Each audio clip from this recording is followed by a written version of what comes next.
Buenas, soy Javier Salmerón y estas son las prácticas de informática. En este vídeo vamos a hablar de la llamada función. Comenzamos. Bueno, en el vídeo anterior estuvimos hablando de los prototipos de funciones y vimos, por ejemplo, este de aquí. Pero claro, ¿cómo se utiliza esto en nuestro código?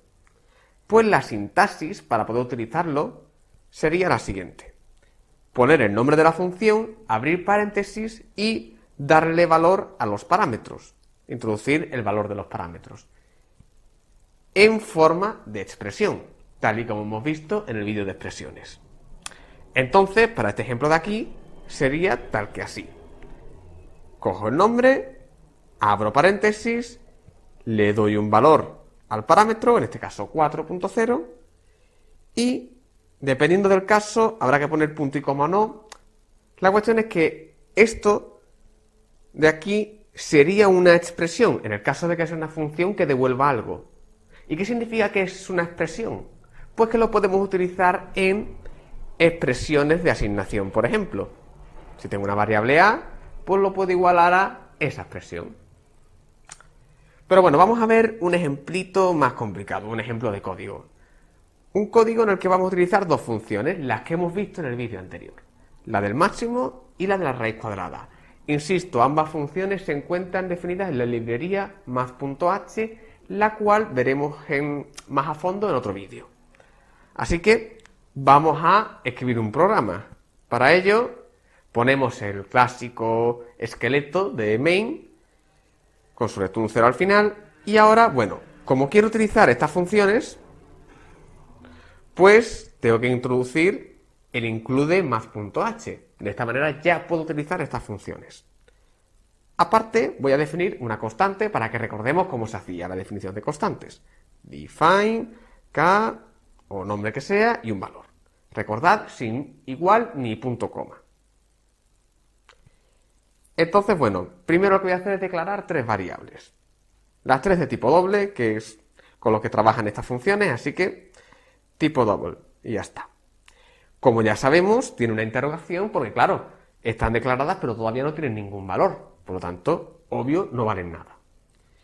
Primera instrucción, vamos a hacer una expresión de asignación, como podéis ver, utilizando la función sqrt. Vamos a hallar la expresión. Esta expresión, para poder calcularla, tenemos primero que entonces llamar a la función sqrt. Es decir, tengo que pasarle a la función sqrt el parámetro. Fijaos que ha habido aquí una copia. Lo que había aquí, ahora está aquí. Eso es lo que se llama paso de parámetros por valor, pero lo veremos con más detalle en otros vídeos. Por ahora simplemente lo que es interesante ver cómo se copia un dato que está aquí en main, se copia a la función sqrt. Bueno, una vez que está introducido, pues lo que va a pasar es que la función sqrt va a ejecutar su conjunto de instrucciones y nos va a proporcionar el dato que buscamos, el dato de salida. Este dato de salida se devuelve a la expresión y ahora ya está la expresión calculada al completo, de forma que entonces la podemos guardar en V1 porque recordemos que era una expresión de asignación. Más cositas. V2. V2 igual a sqrt de V1. Ahora me gustaría pararme en un detalle. Sqrt doble x. Es decir, el parámetro se llama x. Pero yo en mi código main no tengo declarado ninguna variable que se llame x. ¿Es que tengo que declarar en main una x de forma que entonces yo pueda acceder ya pueda pasarle el dato? ¿O puedo yo darle el valor a la x usando una expresión de asignación? Nada de eso. Los datos de main son los datos de main y los datos de sqrt son los datos de sqrt. Eso se verá mejor en el concepto de ámbito de variables que veremos en vídeos posteriores. Pero lo único que tenéis que saber es que para pasarle datos a una función hay que hacer uso de la llamada y le pasamos expresiones. Que el parámetro se llame x, v o que nuestra variable se llame a, b o lo que sea es irrelevante. Ya hemos visto que lo que importa es que son expresiones. Así que continuamos, pero con esa idea bien clara porque es un error muy común. Seguimos. Entonces, bueno, tenemos aquí esta expresión V2 igual, esta asignación, perdón, V2 igual a SQRT de V1. Entonces vamos a hallar la expresión para poder dársela a V2. Tenemos SQRT y dentro tenemos el valor de V1. Ahora esto hay que pasárselo a la función SQRT para que calcule el resultado. Una vez que tenemos el resultado calculado, lo devolvemos a la expresión y se asigna V2.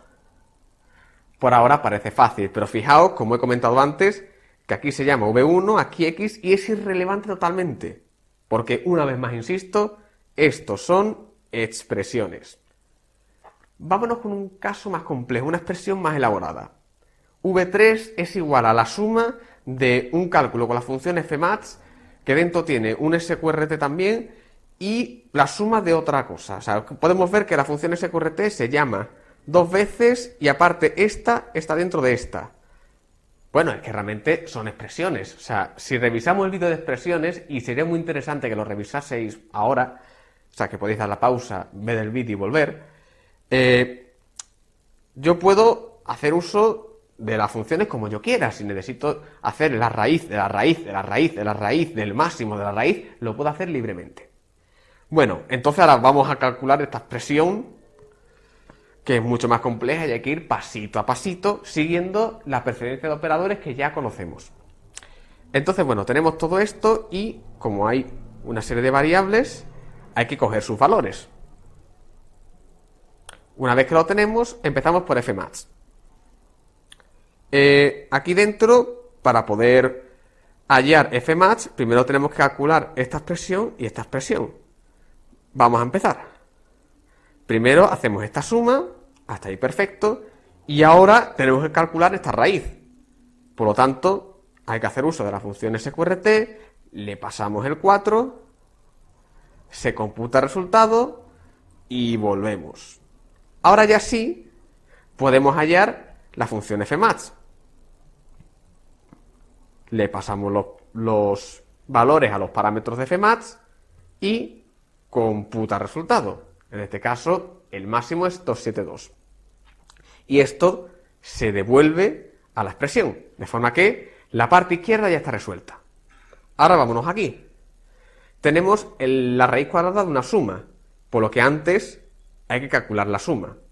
Una vez que tenemos la suma, se la podemos pasar a la raíz cuadrada para que compute la función el valor y nos la devuelve a la expresión. Ahora ya podemos hallar esta expresión de aquí y finalmente la suma. Y ya hemos calculado toda la expresión y ya la podemos asignar a V3. Parece complicado, pero al final la clave siempre es la misma. Práctica, práctica y más práctica. Al final siempre son expresiones que se pasan a una función, funciones que computan un valor que luego utilizo en una expresión más complicada, asignaciones de por medio. Al final siempre es lo mismo. Así que si tenemos bien claro cómo funcionan esos elementos, es decir, expresiones, paso de parámetros, valores de retorno, asignaciones, no deberíamos tener ningún problema con las funciones. Obviamente hay que practicar, pero que lo conseguiremos superar. En el siguiente vídeo, antes de ponernos con la parte de cuerpo de funciones, vamos a analizar algunas librerías que ya existen y también vamos a resolver algunos ejercicios que todavía nos faltaban por hacer. Así que nos vemos en el próximo vídeo.